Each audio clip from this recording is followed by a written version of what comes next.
And with that, again, unfortunately, Toast is not with us today, but so I'll be rounding up the last of our reviews for this episode. And I have one of the series I think that was a little bit uh, prominent coming up in the previews, and it is Windbreaker.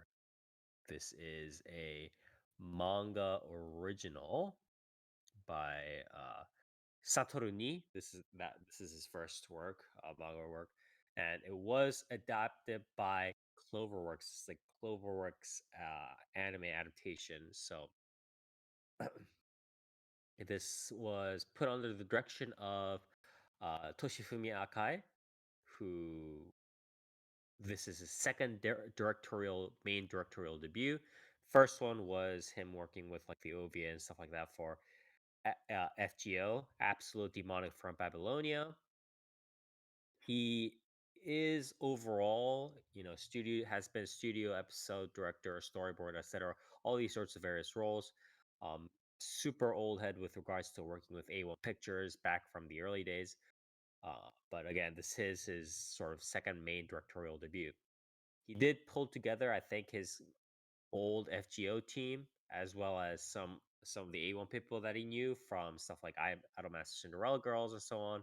So that's sort of the general team that he is, a combination of the Cloverworks team as well as the old A1 pictures, some of the old A1 Pictures people. So yeah, that's the general staff. The voice acting cast is just literally a line of the who's who for doing, male idol, sports, gay, Fujoshi, bait series, BL dramas, blah, blah, blah, down the line. A little bit on the younger side with some of the classics included. Um, so, plus, a female, Of not a course. token female character, but essentially a token female character um that is, you can think of her like QB. Like not QB, but like the what's a mascot character that helps out, like, helps progress the story. It's like that essentially. Uh that's voiced by Hasegawa Ikumi, right? Everybody else again is the whole part of the standard, I guess, younger generation of voice actors doing BL, uh, idols, gay Fujoshi, all that kind of stuff. Headed by Uchida Yuma. Uchida Yuma had voicing the main character, Sakura Haruka. He's been on a relatively, not I don't know necessarily want to say meteoric because it's been a few years in the making, but a very steady and very big rise to power. I want to say at this point he's almost on his way to surpassing his sister, Uchida Maya, who is also a very big voice actress, right? Before he was living in sort of his sister's shadow, I want to say, but now he's definitely coming on his own terms. Followed by, again, the usual cast of like these sorts of male idol kind of series. Shimazaki Nobunaga, Nakamura Yuichi, Chiba Shoya, another big common name in these sorts of series, Uchiyama Koki, Umeharu Yuichiro, Toyonaga Toshiyuki, and Mineta Hiromu, which is a name I haven't heard of before, but he has done a bunch of stuff too. Yeah, he's a little bit of a more recent name, I think, but yeah. Either way, all these names you've heard before, either in terms of sidekick characters, or in terms of main, male protagonist roles. And again, in a lot of these sorts of like male idol series names. So that's the usual Goon Squad, you know what I mean? Um, so that's that. Uh, the overall audio visuals, I want to say, are quite good. I think the OST, the BGM inside is pretty standard, but in terms of the opening, which is Zetai Reido, also known as Absolute Zero by Natori, it has quite good visuals for the opening, and it's quite a decent sort of energetic J rock with some male vocals. I would actually recommend it. This isn't something I don't usually necessarily say for this kind of throwaway J rock male vocal opening, but it is pretty good. So I would recommend you guys listen to it, check out the opening, and the ending is Mutaki by Young Key. So it is also a pretty decent piece of J rock, a little bit above average, above most ED songs that I've heard recently. I will say though, and I mentioned this near before the podcast, Yeah. Young Key is the most male J rock sounding female J rock artist that I've heard and seen in my entire life. I listened to this person and I saw like the music video for this, and I had to check her Instagram and like look through her fashion, like clothing, like pictures and stuff like that, to make sure that she was an actual Yeah. like just to discern her gender. It was to that extent. It was pretty ridiculous. But yeah, pretty good J Rock ED overall.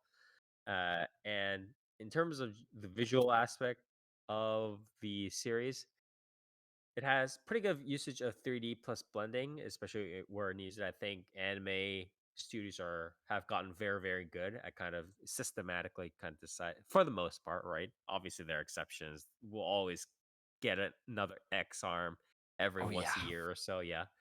But for the most part, I think anime studios have gotten very, very good at kind of just designating like, hey, this needs to be 3D. This can be obviously 3D. This needs to be 2D. Here's where we do proper blending here. Blah blah blah. So I think they did quite a good job of that. And obviously, CloverWorks is not. It's not like a fourth stringer that's been out, a studio that's been out for like a year, right? They've been in the works for quite a while and they inherited from A1, so they know what Yeah. they're doing. So they did a pretty good job. There were some slight issues with some perspective stuff in some of the earlier episodes, such as walking down a street, so on, that they were a little bit iffy with, but for the most part, it was very good. The battle scenes are very, very, very quite good. Um, I wouldn't say that they're UFO table level, but for what it is in terms of like having a 12 episode anime that hasn't been worked on for 50 years by UFO table, it is quite good. Um and it's not like Windbreakers is probably getting a lot of money, right? Because it's Fujoshi Bait and so on. And that's probably how they sold it to the production committee. But it's again not getting Demon Slayer money, right? So you can't really expect it to look like Demon Slayer or whatever. But the battle scenes are very good for what it is. There are like multiple perspectives, they they do all these fight scenes, but it's not just the standard like Jason Bourne kind of fight scenes going on. It's also their first person perspectives of like the fighting and everything. And clear choreographed references. Is not just some ninja like dashing in and out, whatever, and murking everybody. There's again, there's very obvious choreographed references, a more modern movie fight scene, Jason Bourne style kind of thing going on. Some of the transitions during the action scenes from fighting person to person. So when a character is fighting uh, a mob, right? There needs to be parts in the action sequence where he's going from person to person, right? And not just the scenes where he's like duking the person itself, going 1v1. These sorts of transition scenes are a little bit rough at times, where you can kind of see it's a little bit not rough but rushed. You can see kind of where it's like rushed and it's like, oh, we'll just use like a couple of in between frames for this and then quickly go on to the next interaction, the 1v1 interaction. So that's a little bit rushed, but the actual fight 1v1 when it happens and the guy has to punch somebody or deal with this guy that he just grabbed hold of is detailed very quite well. Good effects. So I would say for what it is and like what it is expected to be, it definitely went above and beyond. I can't really fault them too much for it. And the only sort of, I guess, next level above that would be again, if Ufotable had like $100 million to work on these battle scenes, yeah, they'd be better. But that's not what it is. So Overall, visuals are very good, and they also like mix in multiple styles during like slapstick sequences, during discussions and stuff like that.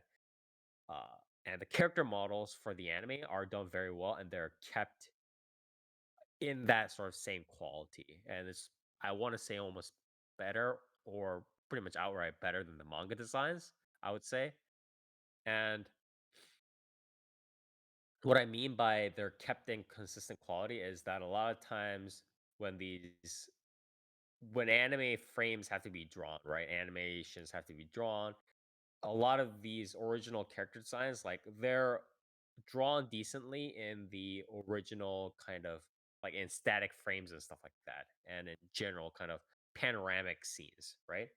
But when there are action sequences, or when there's a lot of movement, or when there's just like multiple episodes, right? Like later episode 7 or episode 8 compared to episode 2, right?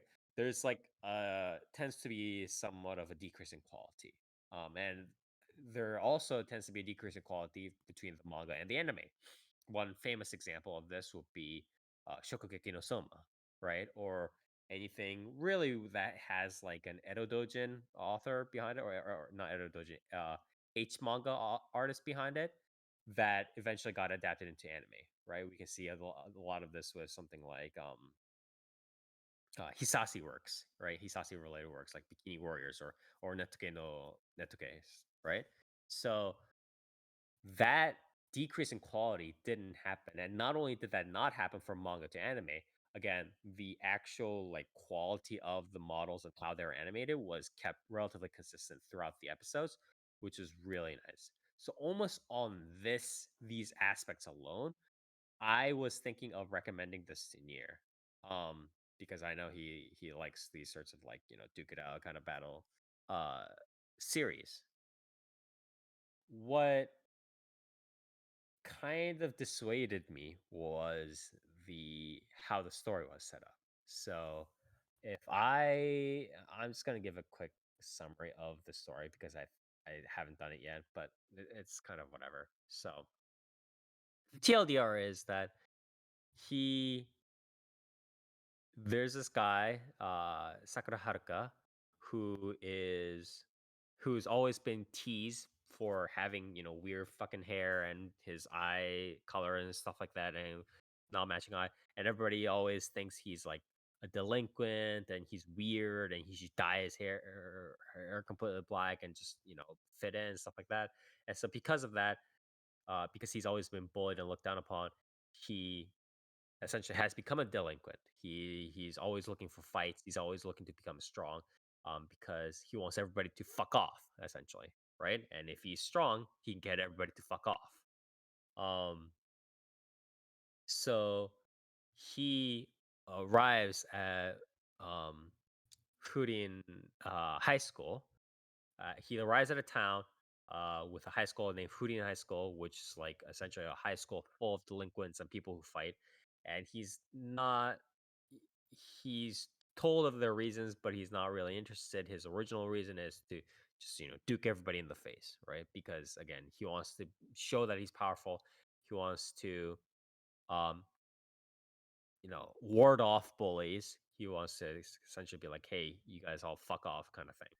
So, that's essentially the start of the story, and then the rest of the episodes kind of go like he gets introduced to more and more people, including he makes friends, sidekicks, rivals, enemies, blah blah, all this crap, right? And he goes through, dukes people in the face, and he as well as the other members of the cast of characters all kind of ruminate on why they want to fight, why they want to become strong, why they want to stand at the top, all of that, the usual stuff, right?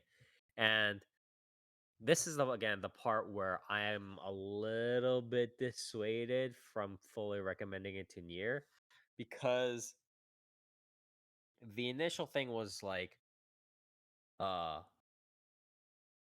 again, Sakura Haruka, the main character, being like, "Hey, everybody's making fun of me. Fuck off. Fuck all of you. I'm just gonna duke it out." And I think if they had shot for a little bit more of something like a Wolverine, X-Man kind of thing, right? Where he was just like a wild animal and he's just like angry and he's beating people up and there's constant like battle sequences and chapters and stuff like that. And they have the other characters, like the token female character or whatever, kind of help rein him in a little bit more, right?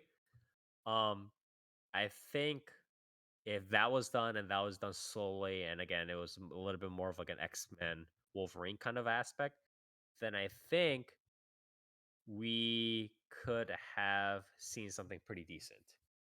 But I think right now, what it is there are two things that are really kind of downing it. One is the lack of, or one is the lack of battle sequences. So there was a big battle sequence when he kind of came in, and there was like a little bit of that continuing into the next episode and stuff like that. But right now, there's a lot of talk and thoughts about like, why does he want to become strong? Why are these people fucking with me? What are these guys? Why is this lackey? Blah blah. There are slight action sequences, there are slight action sequences regarding with relation to the characters getting into trouble or doing something, but there are not a lot of battle sequences. There are not a lot of proper fight scenes going on. And that's worrisome in a series that's centered around I'm going to fight you, I'm going to fight him, I'm going to fight everybody in this neighborhood. You know what I mean? That's the whole point of the series, right? So not having that is very troublesome, I think. And it doesn't jive with a series because the more they start talking, going like, who's top dog, who has these motivations, who's the lackey, who's the sidekick, who's my rival, who's the command. Well, the more they do this, the more like I don't care, man. Like this is not Game of Thrones, okay? I don't care. I don't give a fuck about statecraft. I don't who's the commander, who's my rival, who wants to suck my dick. Like who cares? Just duke it out. That's the Yeah. whole point of the series, right? So that's the first problem. And especially and it's in special ways because um it would be one thing if the visuals weren't very good, and then I just go, "Yeah, I don't really wanna see these battle sequences anyways," right? Like, if this was something, that Milipensi or the Berserk team did, then I'd be like, "Yeah, I don't actually wanna see these battle sequences, so you might as well just talk," right? That'd be one thing, but the visuals are quite good, and they've shown that they can pull it off, so not having these battle sequences is an even more waste, which is, again, very unfortunate. The second part of what's kind of disappointing is, again, it kind of hops between being okay and not being very okay in terms of how Sakura Haruka's interactions with everybody and his motivations are built up. Because when he's in, when they did, when the author writes him off as this like moody kid who's just like, oh, these guys are all saying stupid shit, like fuck these guys. Everybody's like just making fun of me all the time. I'll show them. I'll punch the shit out of you. I think that's again a less common aspect of character development or like a MC protagonist that can be developed a little bit more, right? But the moment he goes into instant kind of like, oh, these people are kind to me. Oh, blah, blah, blah. And this is like instant forgiveness trick, right? Like I was angry all my life and everybody fucking hated me. But then this girl came to me and instantly I was healed.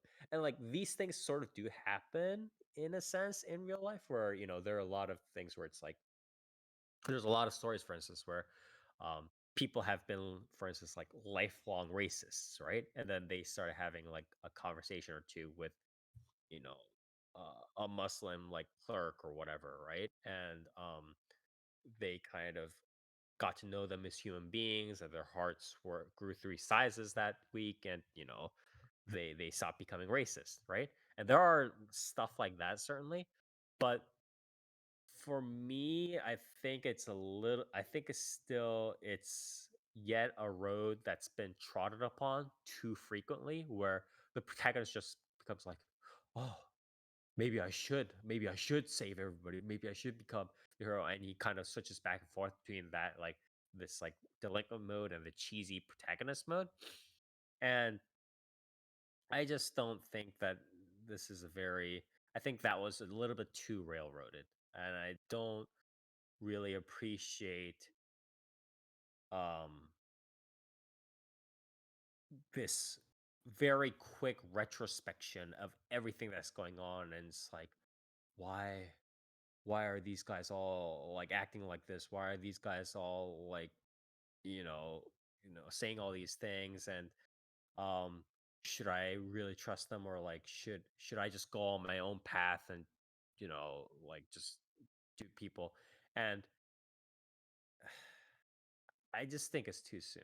I feel like much more organic way would have been for the protagonist to have a very, very slow progress, because you usually, when you're that like kind of dyed in the wool with regards to just being like, hey, fuck you, fuck everybody, you're not like touched by one girl and go instantly, oh, now I gotta rethink my I philosophy get it again. Like now. that's not a yeah, I get it. Like or not even like I get it. It's like I need to reinspect everything. I need to reinspect what's going on. And there's this like too much introspection, too much of this like going on.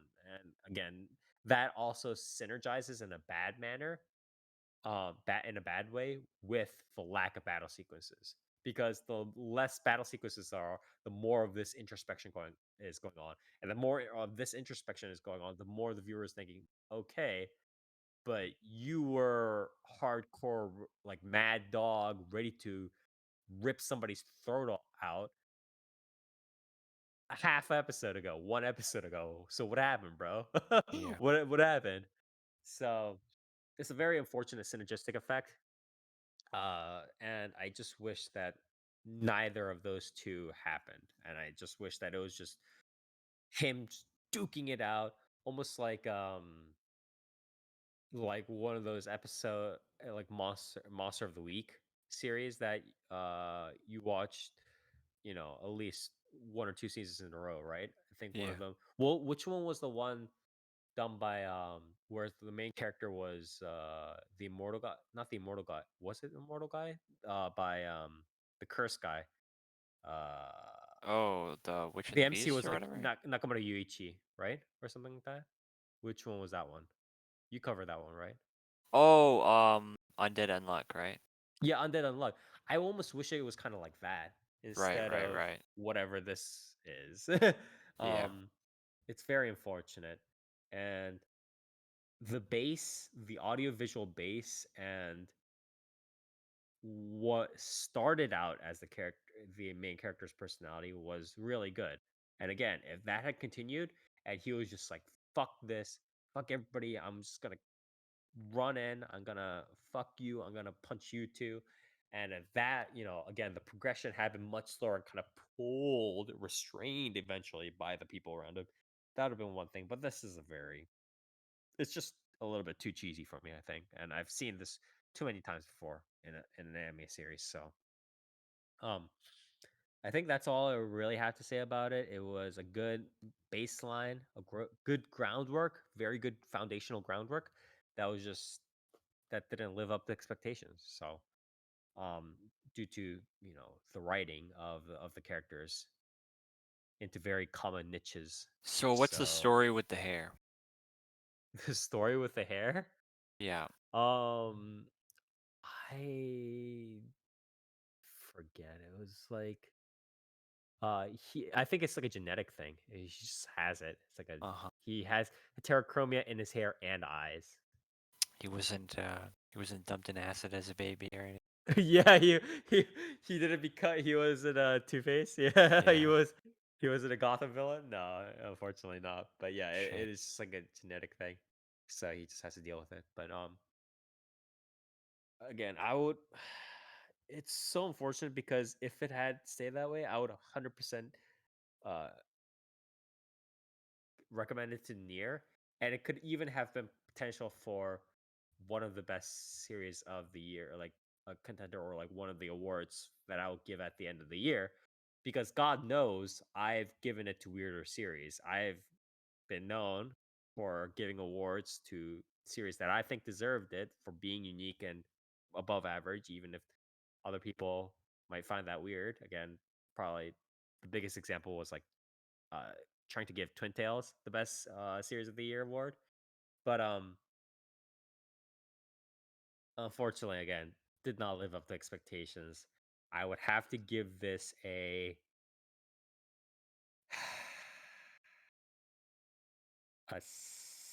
6 or 6.5 out of 10. Um, I would have to say that I can't say that this is below average. This is quite clearly above average, but I don't think it's that much further away from the pack that I would be like, yeah, go watch this series all the time. Yeah, do it. I can't find it in my heart to earnestly recommend it like that. So it's very unfortunate. It's just like one step, a couple of tweaks away from becoming really good. But I think the writing is a little bit too on the nose, too, or not on the nose, but it's just too cheesy. So very unfortunate. Wished it could have been better, but it is what it is. So that was my review of Windbreaker, a battle manga that I think right now is not just turning out. I think even in the later series, if it starts ramping up the frequency of battle sequences, it's a little bit, I don't know, there's just too much introspection and development going on. And I don't think it needs to be like that. It's a battle manga series. I want to see battles. I don't want to see them setting up the schools or whatever. I don't care about the academy, okay? I've seen enough So academies in manga in so my is there lifetime. like a is it like a romance subplot thing with the girl or Not really. The girl is like, you know how in some like not Cape Project, no, but Licorice Recoil, for instance, or something like that, right? You know how there in a lot of these series there's like a lot of, or in something like uh this the main protagonist joins a secret squad, not a secret squad, but like a group of like weirdos, and they do detective shit, or they do, you know, hunt down people or whatever it is. And um one of the main characters tends to be like a bartender, right? sure? Who's also like an information broker kind of thing. It's kind of like a similar role. It's kind of like the girl kind of keeps telling him, "Hey, you should go ahead and do this," or like, "Is that what you're truly feeling?" Uh-huh. It's like that role. You know what I mean? It's like these sort of advisory slash Gotcha. foreshadowing ish role. So um, that's what that girl mainly is. So, but yeah, very unfortunate, very, very, very unfortunate. And I did wish for this to be better than it actually was, but unfortunately, it's not. So, but yeah, that was my review of Windbreaker. Again, 6.5 out of 10, I would say, for my MAL rating. Very good groundwork, but couldn't get it up. Couldn't get it up there.